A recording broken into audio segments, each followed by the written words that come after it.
I had seen what diabetes did to one of my grandparents. It took both of her legs and eventually her life. At my second visit, I believe, with my doctor, that he told me that his goal for me was to reverse the type 2 diabetes, where I was eating baker's chocolate, plain baker's chocolate. I'm like, it's fine. It's healthy, right? It's chocolate. It's dark chocolate. There's nothing in it. There's no sugar. There's not even a sugar substitute. No, that was addictive eating. Wellness warriors, can you imagine the scenario where you walk into your doctor's office and you're scared, you have symptoms happening, and you get lucky enough, fortunate enough to be introduced to keto and your entire life changes? That's what happened to my guest, Sue. I want to let her tell you the story. Sue? It was January of 2020, and I had had a couple of days where my heart was racing. And one night, in fact, I went to bed and I remember getting up and just sitting in my chair because I couldn't sleep because it was just racing. And so one day I went to work in the morning and then came home and I literally packed a bag because I didn't know what was happening. And I walked into the clinic's office that I'd gone to, my doctor's office. And I told them what my symptoms were. And after reassuring them, no, I wasn't having chest pains, I was brought back and I met the doctor there. I'd always seen a physician's assistant, and it had been a few years since I'd been in there. So kind of why I got in the pickle I did. So I met the doctor and we had a conversation that went quite a while. In fact, it was very interesting. I discovered his wife had passed away from a rare autoimmune disease, which was the same one my mom happened to pass away from many years earlier. So we kind of connected. He asked many questions, including about diabetes in my family. And I said I hadn't been tested for it, but it was in my family. And I was at that point about 230 pounds. And I was down mysteriously about 30 pounds in the last month or two or three before that. So I was sent for blood work. Didn't hear a lot back right away. He also told me to quit with the coffee. That was kind of cruel. And later I was told that my blood sugar was kind of high, and they had me come back in, I want to say a week or so later, and they tried to do an A1C test on me in the office, but my blood sugars were so high they couldn't. I had to go to the nearby hospital and have it done. I was brought back in the office on January 30th and told I had type 2 diabetes with an A1C of 12.5. And I didn't have relative numbers at that point. That was the beginning of my education. But I had seen what diabetes did to one of my grandparents, who it took both of her legs and eventually her life. And so whatever my doctor told me to do, I was going to do. And he is the one who told me to eat keto. And I knew a little bit about it, not a lot. I tried to negotiate a little bit with him. I didn't win. But he told me that, and he just put me also on a low dose of metformin, just 500 milligrams once a day, and gave me a glucometer. And so I left the office and texted a friend who I knew did keto, and she started sending me information right away. And that was the beginning. What I didn't know at the time is that it is something you can put into reverse or put into remission. And he did not tell me that yet at that point in time. He did tell me that it was possible I might end up short term on insulin, but he did not start me there. He sent me home with a glucometer, a photocopy of a front of a keto book that would educate me, and said, take my blood sugar every morning, feet to the floor, and just once a day. And that was how I started. You said, I hadn't been to the doctor in years. Help me understand why you hadn't been to the doctor in years. Stupidity, fear. Yeah, I mean, it wasn't lack of insurance or anything like that, and I just, there was fear, there I was more and more overweight. I'd gone in from time to time with issues, If I needed a prescription because I got, a bad, bacterial something or another, and that kind of thing. But I had just not gone in for a physical, and obviously should have. I do remember the PA I had last seen commenting to me literally as I'm walking down the hall and saying, "By the way, your sugars are high," but not giving me a context, and my bad on not asking more, which things that are so obvious to me today, but and her bad on not saying, wait a minute, you need to know what this means. That was my, and that would have been 2014, 2015, I think. So that's 6 years earlier. They saw that your sugars were a little high and didn't stop you. No, no. Okay, so unfortunately, this is, I feel like, the story that most of the keto doctors talk about. That years before we become diagnosed with diabetes, there's so many signs. Oh yeah. But the other thing you're mentioning is that you were overweight, and that also stopped you from going to the doctor. So we're not, are we avoiding because we know what we're going to be told? Probably. I remember thinking about it and then just getting too much in my mind and not acting on it until I was so afraid of what was happening that there was no more, ifs, ands, or buts. I was going. Can you help me understand a little bit, like, what symptoms, besides, like, what symptoms we're actually talking about? So there were the earlier ones that you didn't go to the doctor for, and then the ones that brought you to the doctor. What were the earlier ones? I was starting to get the numbing of the hands. I would wake up in the morning and my hands would be numb. I started to have some more yeast infections going on. Certainly, by this point, the urine had a smell to it. There were all things that when I looked at it, looked back and went, well, yeah, hello, there it all is. But, and the weight loss that had been going on. Was all part of it too. And I didn't know. In fact, I didn't even realize till a coworker commented. She said, "You're losing weight." And at my heaviest, I was around 260 pounds.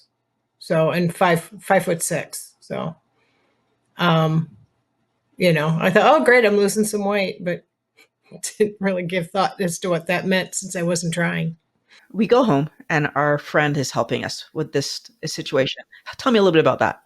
Oh, I had an invitation waiting to me to a keto Facebook page where there was help. She also helped get together grocery shopping lists. And I started, buying everything from the, avocado oil and MCT oil and all the different things that most of which I don't use anymore. But I cook very simply these days. But sort of the classic, what you hear of all the time, and people busy making recipes, that are based on, low carb versions of normally higher carb foods. And I went through those phases and did that. And, it wasn't that hard. I remember, trying some recipes, the kinds of foods I not made standard, but I found recipes. And, oh, I'll try this. Or I remember making a curry. I'd never done that before.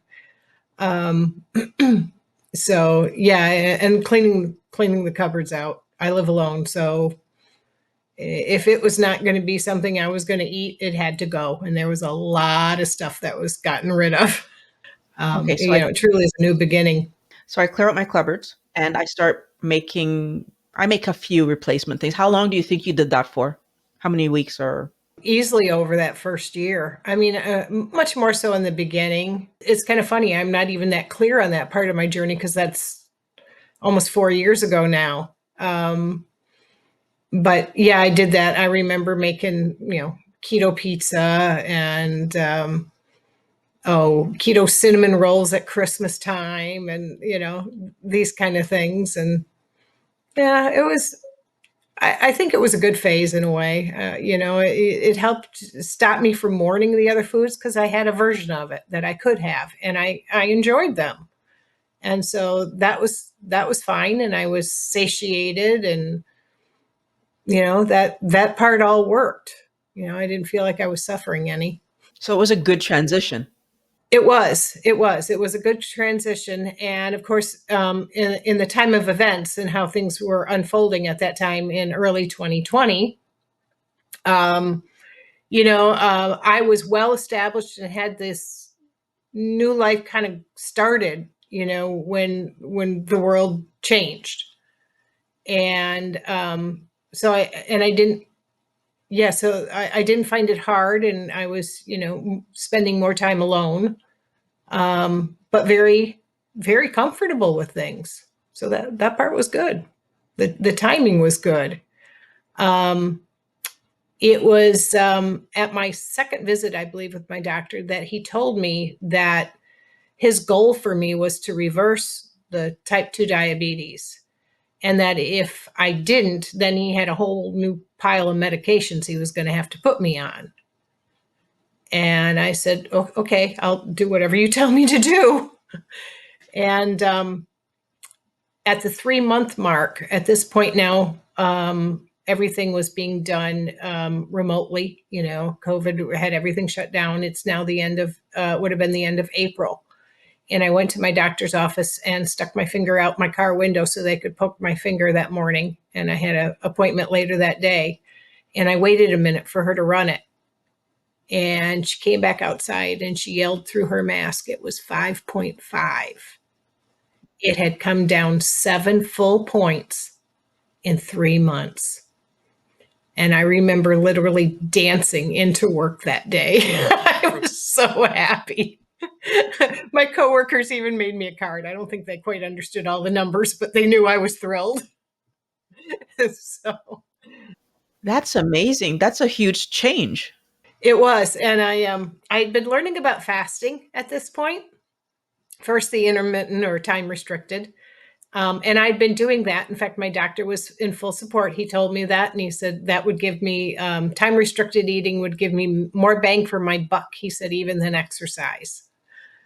And so he did that. And then at that 3 month mark, with that A1C of 5.5, he says, well, we need to figure out what to do from here. And by then I'd learned about extended fasting and I wanted to do it. And I'd tried to do even 24 hours, but I was struggling a bit. And I said, I want off the metformin so that my body can do what it's supposed to do and let me fast longer.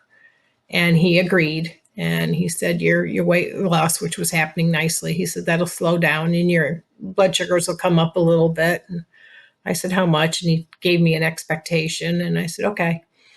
And they didn't come up that much. They only came up about 10 points. And, in time. And I started, as soon as I knew the metformin was out of my system, and I still was nervous. You hear all those horror stories about people having low glucose. And I was kind of nervous about that. But eventually I did my first 36-hour and I woke up feeling empowered. And I said, hey, I can do this. And I went on to do quite a bit more fasting, extended fasting up to 7 days, and kind of told my doctor the extent of what I was doing after the fact. But being the doctor that he is, he asked me questions. He questioned me about electrolytes, and I told him what I was doing, and he said, you're fine. And so, yeah, I did that. And at the 6 month mark, my A1C was 4.4. That was 3 months off meds. And he said the diabetes is considered to be, he didn't use the term remission. Let me try to think now what he said.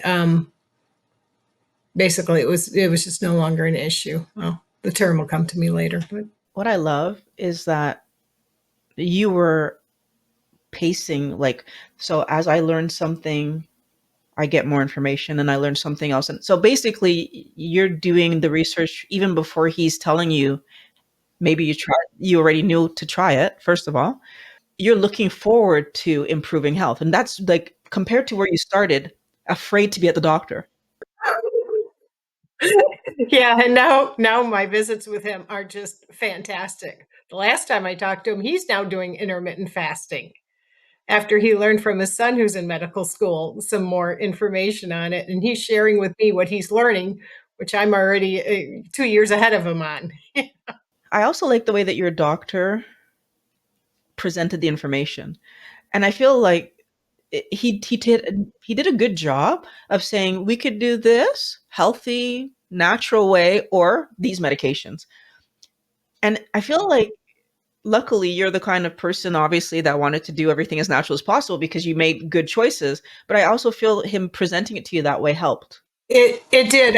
A few things came together. He gave me a chance, and he didn't overdo it. I mean, he didn't tell me at first that it was something that could be reversed, etc. He gave it to me kind of, I mean, you're getting a shock when you're being told that, especially when you've seen what diabetes does and you see the destruction and that, the pit of my stomach and just holy cow, you're taking a lot in.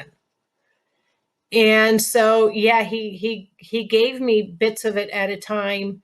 And he also knew, like most doctors would have put somebody on insulin at that point. That's a really dangerous number. My blood sugars were in the 300s. But he knew what putting insulin somebody on insulin would mean. It would mean weight gain.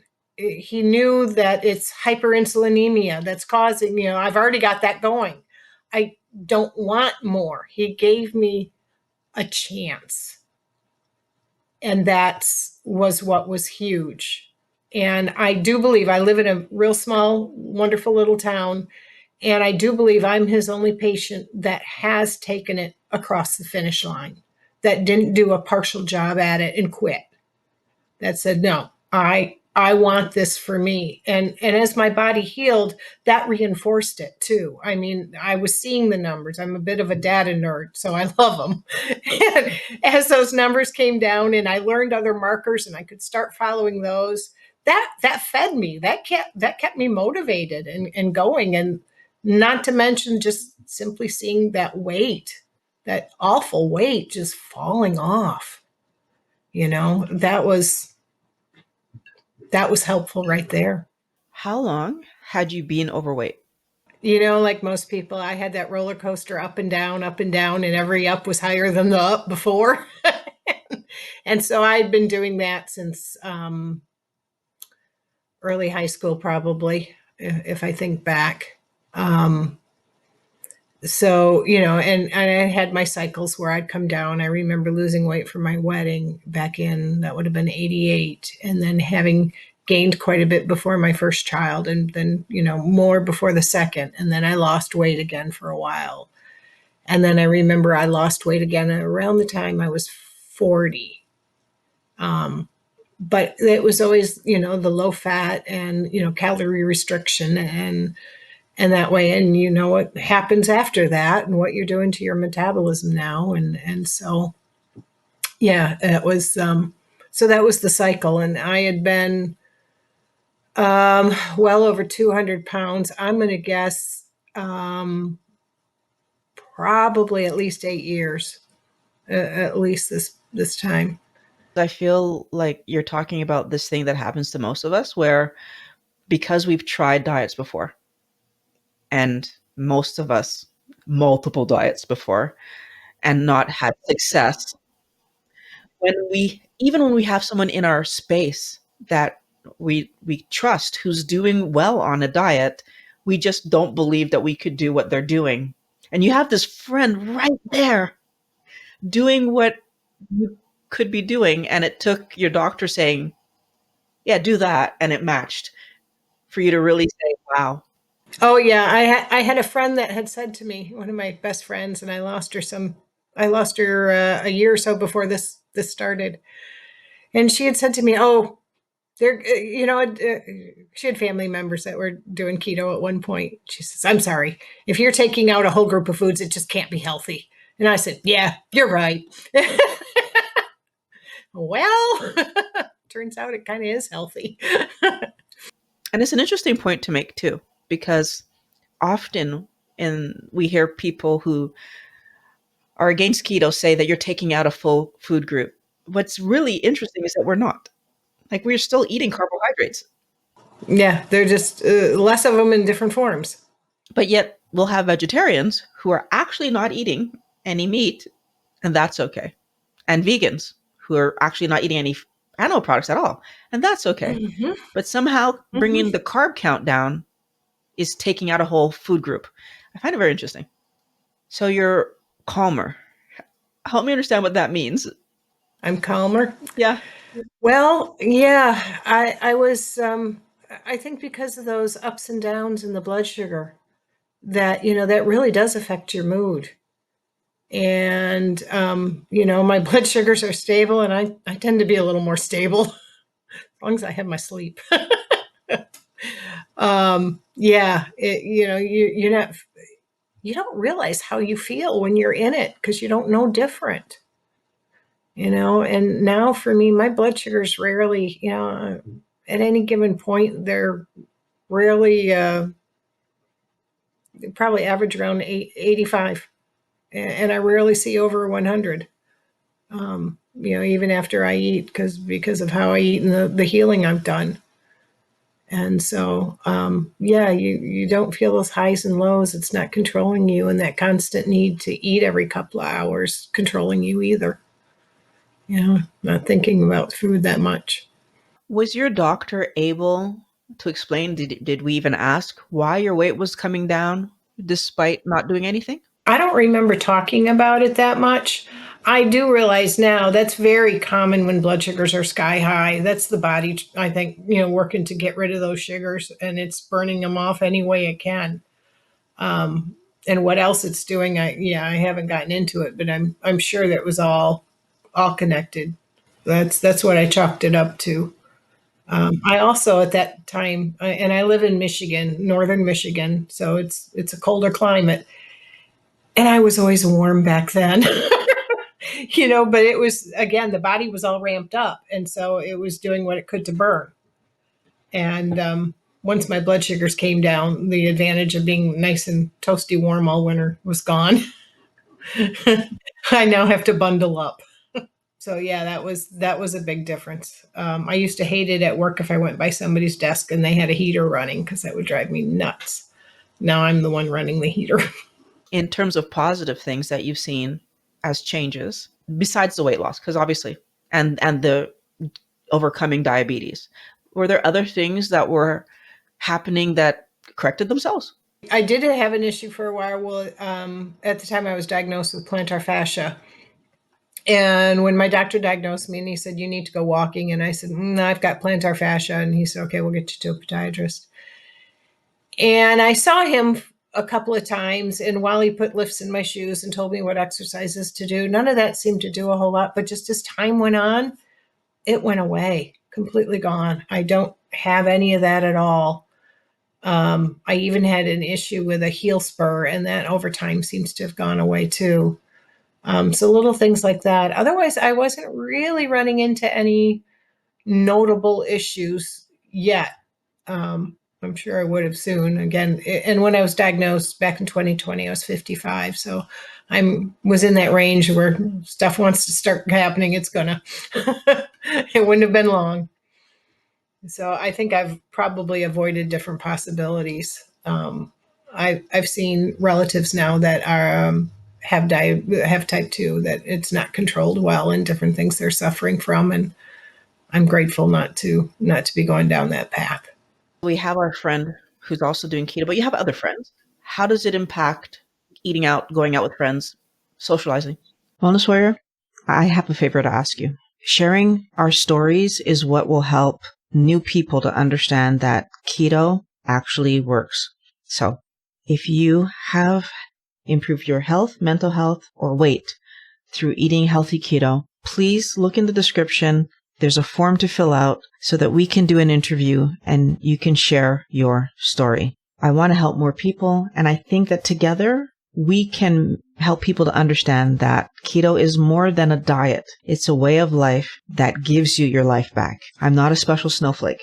I know that you also have lived amazing things. So let's change this together. The form is below. How does it impact eating out, going out with friends, socializing? So a lot of that happened, like I said, during the COVID shutdown. And so that wasn't happening. And when we were getting, if food was ordered at work, they just understood I probably wasn't going to have any of that food, or I may have been fasting that day. And everyone respected it very much. I've never had anyone argue with me. Even now, yeah, when I go out with friends, they know I want to go to a restaurant where I'm going to get the foods that I'm going to eat. And these days, I'm a little more ketovore than anything. So I'm looking for, just get me somewhere where I can have some plain meat, give me an option, and I'm good to go. And that I'm not going to, there's always goodies around work and things like that. And they know not to even bother asking me because I'm not going to have it. I'm not a moderator. I'm an abstainer. It's the only way I can succeed. So I have not intentionally had a bite of sugar or anything with flour in it since 2020. Was that something you knew about yourself before you started this? No, no. Different.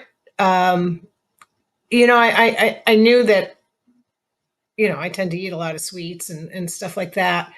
It was listening to other people online talking about it and recognizing it in myself. And I gotta say, like Dr. Sivas, the carb addiction doc, some of the things that he has said, I thought, no, no, and it won't be long. And I'm like, oh, he's so spot on. That's not funny. I even got for a while where I was eating baker's chocolate, plain baker's chocolate. I'm like, it's fine. It's healthy, right? It's chocolate. It's dark chocolate. There's nothing in it. There's no sugar. There's not even a sugar substitute. No, that was addictive eating. I had to learn to stop. That's kind of what moved me a little bit more to the ketovore carnivore circle. Was it got me in a lot less trouble. I feel like that's an interesting point you're making, that most people don't recognize where eating for fun is eating for fun. And if you're eating baker's chocolate, there's no nutritional anything that you're getting from that. You're just eating for fun. Right. And I'm justifying it. Oh, it's got good fats. It's got this and that, and I'm like, once I have my whatever it was I was going to eat, oh, good, then I can have my chocolate. And I remember taking a trip where I was going to be gone for a day or two and, driving. And I realized I didn't bring any chocolate. And then I'm planning what store I'm going to stop at that's going to have baker's chocolate. And I'm catching, I'm seeing what my mind is doing. And so finally, I had a bunch of it because I'd stocked up, and I brought it into work to a coworker that is a wonderful baker. And I said, "Here you go. You've got chocolate for a lifetime." I said, I can't do this anymore. This isn't right. This is not energy and nutrition." I love that you said that because, again, I feel like for some of us, the things that we notice for other people, they can do it in moderation. So that whole idea of like, even if you were having a piece once in a blue moon, that there's a moderate part of that, right? But then once you, at least for myself, when I was overdoing the nuts, for example, it's like, yeah, the fact that I feel that feeling is saying something. And I'm not sure if you had that feeling. Oh yeah.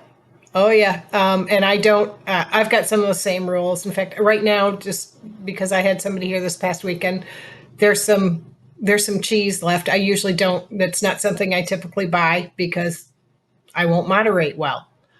Nuts are another one of those things. I don't keep them around. If they're somewhere, at an event, sure, I'll have some because that's self limiting right there. It's not at home with me.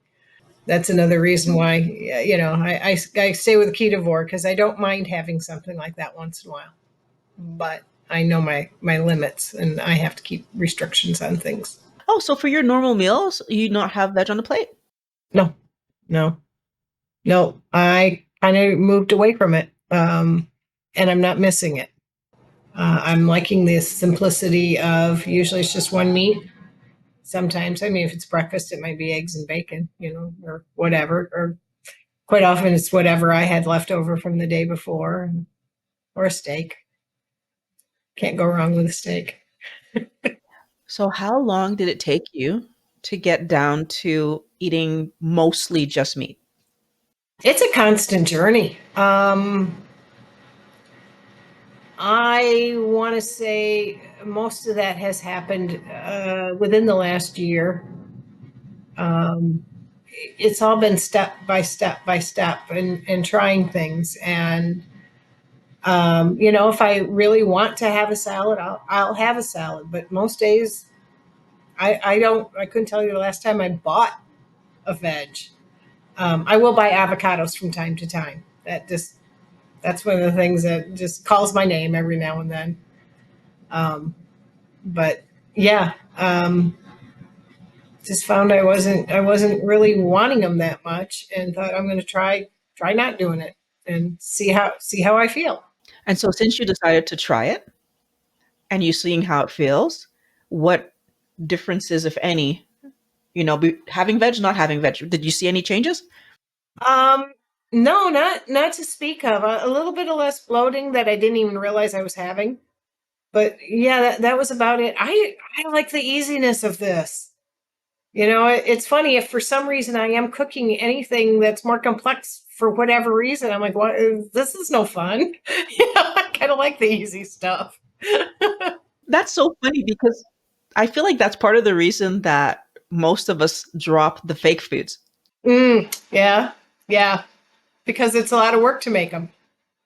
And I think Dr. Sivas kind of influenced me on some of that too, because he was talking about, don't keep making stuff that was part of your addiction before, even though you're making, because you're just one step closer to it. And I thought, really? Isn't that kind of extreme? And again, over time, and I don't know that I would have, but over time I listened, he might be right. But then the simplicity of it all just kept coming to me, and I kept enjoying that. So, I mean, it's a big deal now if I decide to make meatloaf or something because, and it's usually for the benefit of someone else. And sometimes variety is nice, but overall, it's just so simple the way it is. And I feel good. And, at any given point, I've got, meat that's thawing in my fridge, and usually steaks are dry brining. That's my favorite way to cook them lately. And, you know, it works. So if we're going to talk about variety, pre keto, was there actually a lot of variety in what you were making at home? Oh, yeah. I think I was probably being fairly simple, though. Gosh, it's funny that you say that because I don't even think anymore about how I used to cook. Again, it would usually just be me. So it'd be simple. I do know when I'd come home from work and I was stressed, if I was in a real stressful period, for some reason, instant mashed potatoes was my go to. And a fair amount of scrambled eggs. So those still are around, obviously. The eggs are. But it really does, this journey really has forced me to look at all the different reasons I was eating. Why was I choosing what I was choosing? Some of it's cultural, some of it's habit. Some of it is the high that you don't even realize is part of it because it's just food. I didn't know, you know. I think I did a fair amount of pasta and potatoes back then, and meat was always part of things. Again, I've had my low fat times, and I remember time where I thought it was a cool thing to have meatless meals every now and then, like that's a thing, and that is so not my thing today. It's not a meal without it. I find it interesting because I feel like most people, like you just said, pasta and potatoes was your like main side dishes. And I think that's typically what we do. Like we have one or two things that we put beside whatever meat we're having. But yet whenever we talk about keto, like people are like, what are you eating? You not have enough to eat. And it's like, do we think we have more variety than we actually do? I think. That could be, and I know I'm simple. I mean, my variety is what kind of meat am I having more than anything, between, fish and pork and chicken and, beef and yeah. Fish, pork, chicken, beef. I don't feel like I'm missing out on anything. Sometimes I feel bad if I've got somebody around for a while because I'm so content with it. It's just, I have something to eat, whatever I eat, I like, and then I'm done and just move on with the day. Help me understand. So you said sometimes you feel bad when you have people around because Because, well, I'm in a relationship now with somebody who's here on weekends, or I'm with him on weekends, and he knows how I eat. But I try to probably mix it up a little bit more. I'm thinking more about the variety of meats, etc., when he's around, because most people are used to a more varied palate, and are looking for it. Now, I will admit, he's adjusted quite a bit to my way of eating. He usually will eat what I'm eating, and once in a while he might have a potato to go with it. But otherwise, yeah, and he's done it for his health reasons too. Saw what it did for me and respects that. But um, he's still not near as simple in his taste as I am. And so I try to keep that in mind when he's around and try to vary it a little bit. It's interesting when we have years on other people who might be doing what we're doing because with the years that we've been doing it, we've allowed ourselves to get to that simplistic place. Yes, it's been step by step by step. We didn't just jump into this spot. And so, yeah, I have to keep that in mind with him and others that I talk to, when I am in Facebook groups interacting with people too. And I have to kind of watch myself every now and then and say, oh, remember, you took 30 steps to get here and they're at step two. Actually, when you're in the Facebook group, are there any questions that pop up? Yeah, there's a lot of questions that pop up in there. A lot of people are dealing with the diabetes like I was, and they're seeing their blood sugars do this, that, or the other thing. I took a shower and my blood sugar's higher. What does that mean? Or I went for a run and my blood sugar's higher, or I'm testing to see if coffee bothers me. It went up 5 points. Does that mean that it broke my fast? And those kind of questions are really really common. That once you get used to that and you start to understand the body, I forget sometimes I didn't know those things either at one point. And we're all somewhere on that learning curve. So those kind of things come up a lot. A lot of people wanting to, hold on to the old products and stuff too that they had, or that you hear that a lot, diet drinks and things like that. That is this good for me? Well, is it going to hurt your blood sugar? Probably not. You can test that and find out. Is it healthy for you? Well, that's another story. I mean, I think the technology is also something because, like, your doctor sent you home with a glucometer. A lot of people have them. And we're so focused on the numbers, which is something that for me I find really interesting. Is no matter what part of the process or why we're doing this, somehow numbers come into the story. When we're trying to lose weight, it's about the numbers. Now we're doing diabetes, it's about the numbers. And I wonder for you if you could talk a little bit about, at least from your point of view, like how did the numbers impact what you did and didn't do? well, so like I said too, for me, I started with the glucometer and taking a reading once a day. And while I do it more now with everything well controlled, because I like the feedback, and part of it's because it's habit now. But back then, I only did it in the morning, and I'm kind of glad because I couldn't get too much in my head about it and worry about things that now I know are normal, but probably would have worried me at that time. Um, so that has helped with that. When I learned about the fasting, and again, I like the numbers. I ended up with a keto mojo. And so I could look at the ketones once I realized that the urine strips were useless after a point. Um, and so those helped me too, plus gave me confidence to keep going, like, okay, is everything safe, and etc. And now too, like my numbers, when I fast, if I by the 42-hour mark, my glucose is in the mid 50s. And a lot of people, those, are told, oh, it's under 70, that's dangerous. No, it's not. It depends on where you are and, in your metabolic healing, and if you've got any medications or anything like that that might be interfering with your body. But no, otherwise, no, that's fine.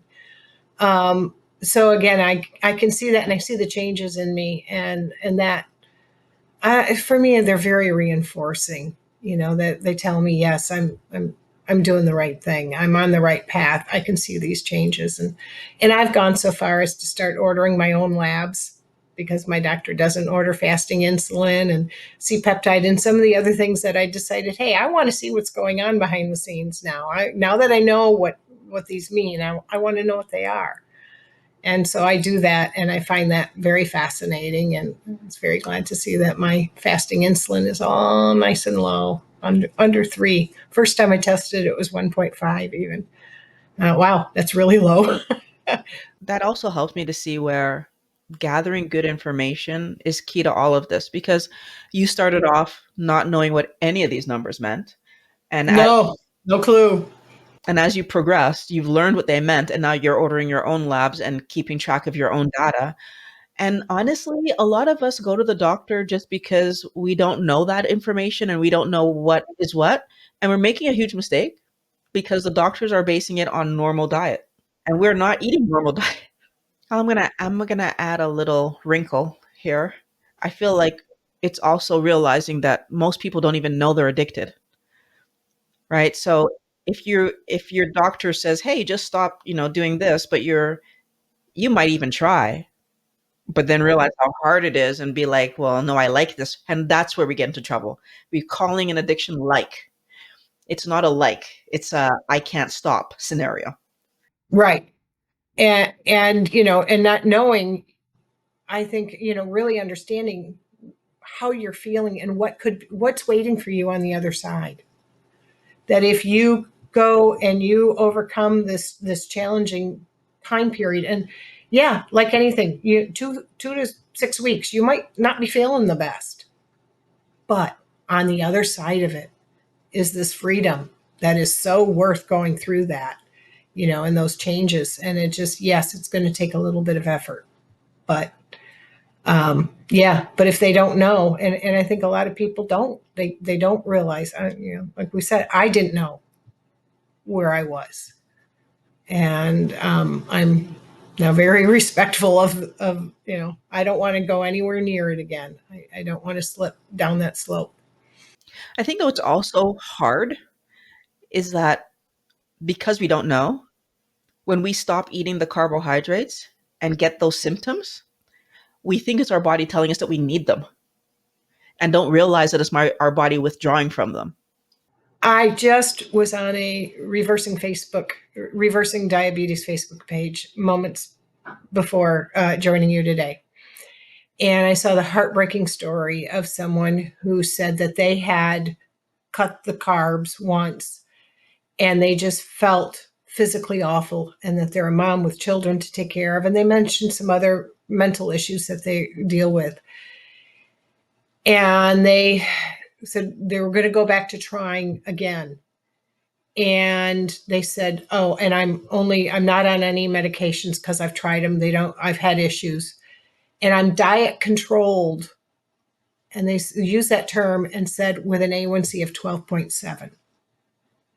And my heart just sank because I thought, no, you're not diet controlled. You're diet uncontrolled. Um, but I put a comment in there and said, well, okay, what? So if you really struggle trying to do it, then do it one meal at a time. Reduce your carbs in one meal to 10. Do that for a week. Then do the same with the next meal for a week, etc. And give your body time to just step it down, because trying and reducing, even if you can't do it in one step, is making progress towards it is a lot better than staying where you are. Do something you can do if that's what you need. And time will tell. It's really hard because I feel like for a lot of us, that emotional positive that the food gives us, because it's there, you have the serotonin, dopamine, and all that stuff just rushing through and making you not only feel emotionally good, but physically feel good, is so hard to understand that it's part of this addicting situation that we're in. And we just think that it's because food is good. And we don't put it together that we've been overdoing it for so long that our body just is just always reacting. So I feel I agree with you, like that's a sad story that that person's telling, but I like the part where at least the person is aware that I need to try again, right? And I just keep trying till I do it. What other option do I have but to keep trying till I do it, right? Especially if the medication makes me feel like horrible. I tell people this disease, the way I see it, 80% of the problem and therefore the solution is what you eat. And I'd say 15% of it is when you eat, and 5% of it is exercise. Some people get caught up in that, and no, it really is. And we've been told a lot of bad information for a long time on what to eat and etc. And how often to eat. We've been just given a lot of malarkey, you know, which is frustrating in so many ways. Sometimes, and I never was a conspiracy theorist and stuff. And now when I see the big picture on some stuff, I shake my head, and part of me wants to stick my head back in the sand at times because it's almost depressing. but but it is out there what real food is, and that we can get back to eating it and feel so much better, and not have that constant pull, and reminder, and we can live our lives and not be food centric and pharma centric. I point out to people all the time, again, as somebody who spent, time being morbidly obese, and I'm 59 and I take zero medications. And that's a huge victory in today's society. That's why I love to share the story and hear other people's stories, because there's freedom out there from that trap. And it's not, don't tell us it's our DNA, the old, yeah, the DNA may have loaded the gun, but we're pulling the trigger, and we don't have to. In that case, it's everybody's DNA because we all react the same way to Exactly. sugar. Yeah. Oh yeah. Yeah. Some of us go down that path harder and faster, but yeah, And to your point exactly. that you said earlier about 5% of it being exercise, maybe not even that much if we believe your doctor that we should be fasting instead of doing the exercise. I loved it when he said that. More bang for your buck from the fasting. And yeah, yeah. It did make a huge difference. And it was hard. I've heard since that maybe you should like push that eating window back 20 to 30 minutes a day and let your body adjust. And I didn't know that back then, so I just one day said, okay, I'm not going to eat until noon. And boy, would I get excited when the person came downstairs for lunch. That meant that when they went back to work, to their job, that it was my turn for lunch and it was noon. And I'd get so excited because I was so hungry. It was hard. It was hard at first, but then I have gone up to 7 days in a water fast. And you don't realize, once your body adjusts and learns how to burn that fat, the real trick is keeping yourself busy and being okay with the fact that your stomach is empty. Doesn't mean you're starving. Your stomach's just empty. That's all. It's okay. How many times did you do 7 days? Once. I've done one 7 day and 3 or 4 5 days, and then a whole bunch of shorter ones. So when we're talking about fasting, I always encourage people to listen to their body. And when your body gives you that signal, it's time to eat. Obviously, you eat.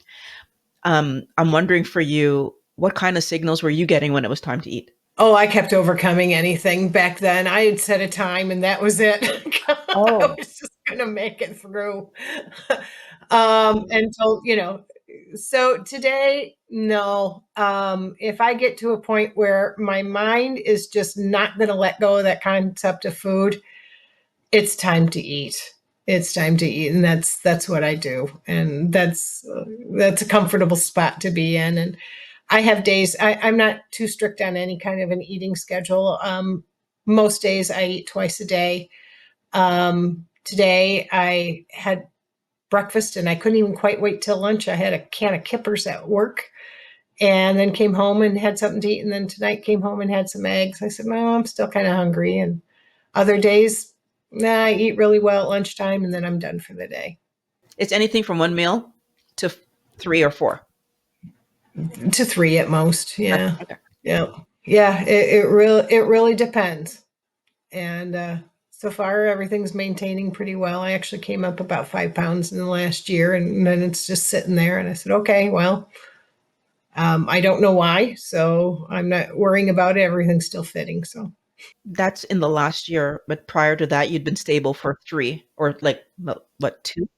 yeah, 2 years staying within a few pounds. And Yeah, it just kind of came up a little bit.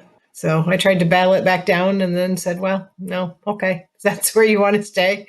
I'm still healthy. I can still do everything I want to do. So that's all right. Out of curiosity, activities. What have you introduced since losing the weight? Well, I am a photographer by passion. I love landscape photography, and I live in northern Michigan, not far from the shores of Lake Michigan. There's lots of beautiful places to walk around here. And it used to be I could do half a mile, maybe a mile. Now I love grabbing my cameras, and I've got one camera that's got a lens that's a huge, big, huge lens on it. I call it Big Daddy.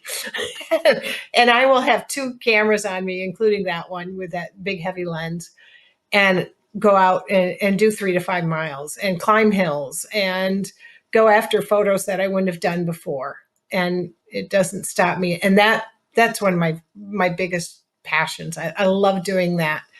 But just anything from having to go mow the yard that was difficult before to I go to the gym and get on the treadmill or do the resistance training and just come out of there feeling good.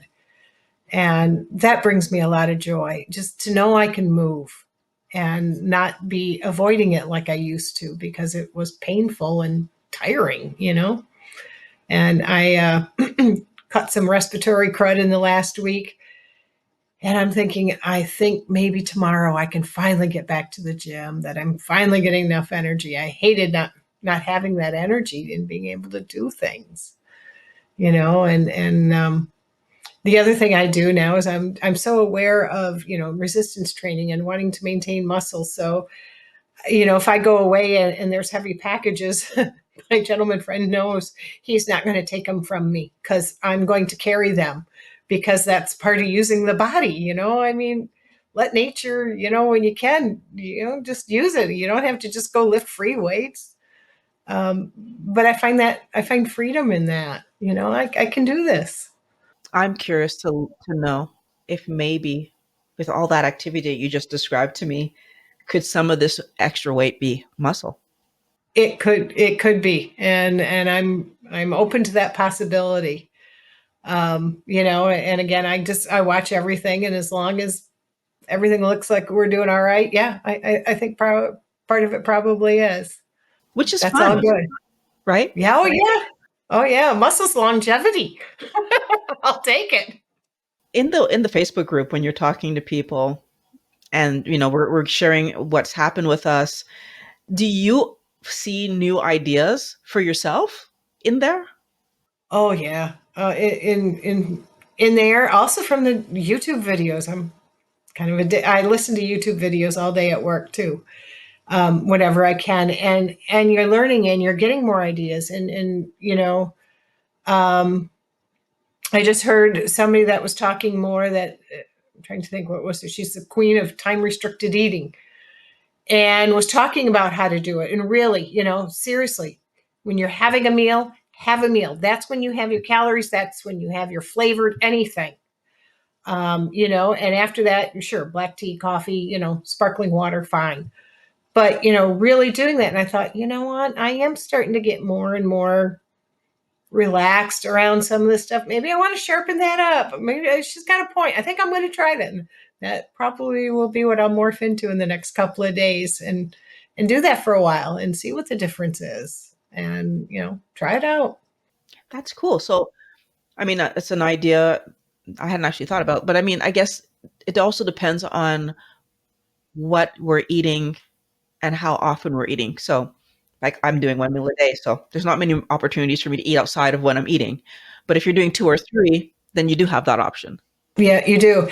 And I find I don't I'm fighting myself too much if I try to do one meal a day. I mean, once in a while it works out and it just is what's comfortable, especially when that's been a good sized steak or something, and I'm busy and that makes a difference too. So yeah, but like recently I started using the heavy whipping cream a little bit again with the coffee. And so you're consuming calories and you're doing that. And on one hand, yes, it allows you to go longer between and be comfortable. But on the other hand, yes, you're consuming something. And so there's always different ways of looking at it. And I experiment and try it out, and it won't be long. And the cream I've got is almost gone. And then it's going to be back just to black coffee again. You decided to do the cream just to change up flavors? Is that what it was? Yeah, all of a sudden I was kind of craving it. I think what happened is we hit the dark season, and I started craving a flavor in my coffee as well. I started adding in some flavored beans with my plain stuff, and I was just saying, you know what? I kind of feel like the season's done now for this. I'm just it's not doing it for me anymore, and so that's fine. Then I'll go back to my black coffee, which I very much enjoy. So you So. just opened up a door for something else. Emotional eating, Oh, yes. right? So, like, was that something that you struggled with? Yeah, I certainly was doing it without realizing I was doing it. I mean, I wasn't giving that much thought to my food before. So if well, can't say that. I already told you when I came home and I was upset, I would have instant mashed potatoes. It was my comfort food. And why those things, I don't know. That's not one of the tastiest foods in the world, but for some reason that did it for me. So I did do that. And I do notice that when I'm upset, even if I'm just hurting, physically hurting, I want to put something in my mouth. Um, and maybe it's from the idea that, if you're hurting, you're taking a Tylenol or something, and, you're putting something in your mouth. So I do that. I notice to this day, if I am tired, I eat. I'll come home from work, I can be exhausted, and I will eat, and then I'll go to bed just disgustingly early. And I keep thinking, why don't I just go to bed? Why do I go and eat first? When, but and I think that's part of nature anyway with that one. But it can frustrate me at times because I think, like I said, I'm always measuring myself against, are you eating more than you should be? I think that's an old habit that's been in there for way too many years. So, um, yeah, I think about it too much sometimes. But that's why also, yeah, I can emotionally eat, but if I do, it's eggs, um, leftover meat. One of the things I'll do is if I'm telling myself I'm hungry, and are you really hungry? My test is, will I open a can of sardines? If the answer is yes, I'm hungry. Then I've done the right thing. And in fact, that's what I did at work today, except I chose the kippers, but same idea. If I'm ready to eat canned fish, we're good. We're hungry. Okay. I mean, I feel like the interesting thing is eating is a way of taking care of myself, which could, like, I think it explains why we do that when we're upset. We'll eat something to take care of ourselves. But the other thing about the mashed potatoes is it's high in carb, right? So it's that emotional dopamine, serotonin hit that you're Oh, getting. yes, it was. Yeah. It was. Yeah. So, as part of that journey, when you take that away, you do have to develop other things to do to take care of those needs, and, you develop other habits, going for a walk, which is wonderful to do, but not so much this time of year. Um, a couple of weeks ago, I experienced a really tough day or tough week at work, and some things going on in my personal life. And I prioritized like crazy getting to the gym because I knew I would get the hit I needed there, and it would give me the relief I was looking for. And of course, then it's also occupying time. So I'm not at home where it's easier to go open up a fridge or a cupboard and, look for something to graze, even though there's very limited choices around here. And I think the other piece of the puzzle is being okay with having a good scream or cry or something, right? I feel like we're in this world that says we're never supposed to be upset when upsetting things are happening around us. And I don't agree with that. I think we need to let those feelings out as well. So if going to the gym and like killing it on the machine gets some out, that's an amazing way to do it. Oh, yeah. Oh, yeah. for me too. I can get lost in music at times, anything that just other places of getting that euphoria, that you're looking for to give you that relief. Um, that really helps. But yeah, sometimes just a good run on the treadmill. Just exhaust yourself out. Let that tension out that way. Absolutely. It's funny because I feel like our body is constantly trying to get us to pay attention to what we feel, and our world is like, no, no, just do this or that. And it's hard because we're raised in this idea, right, that you're never supposed to feel bad when crappy things happen all the time, right?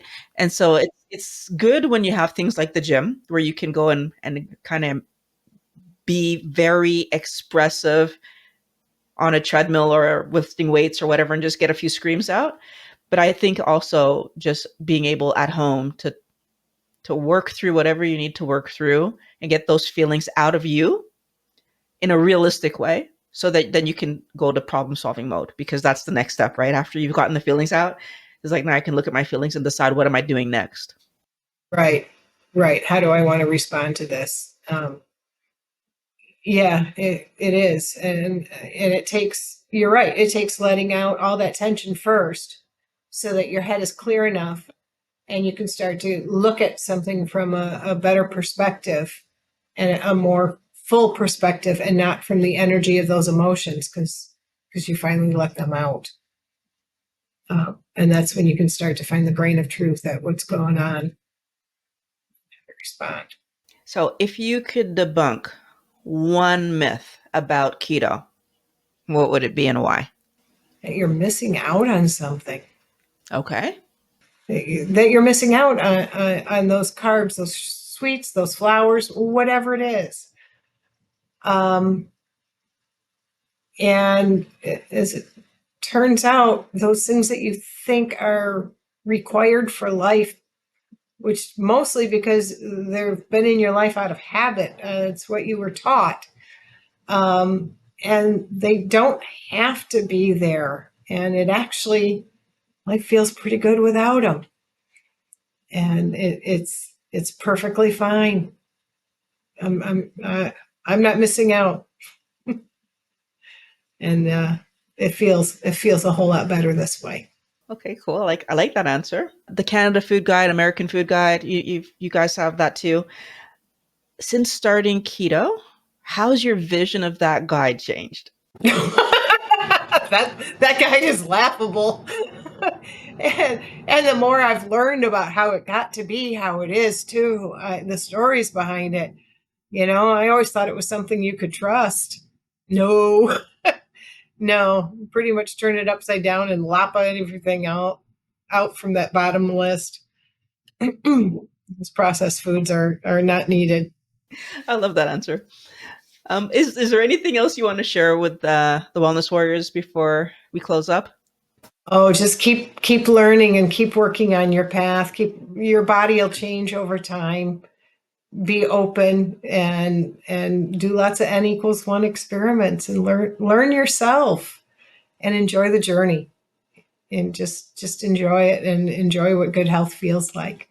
I love that. Enjoy the journey and enjoy the good health. Sue, I want to thank you very much for being here. I really hope that you're going to jump in the comments afterwards and talk to some people and help them out. And Wellness Warriors, there's a video on the screen right here to get you started with keto, carnivore, whatever it is you want to do. Click on the link. I'll meet you over there.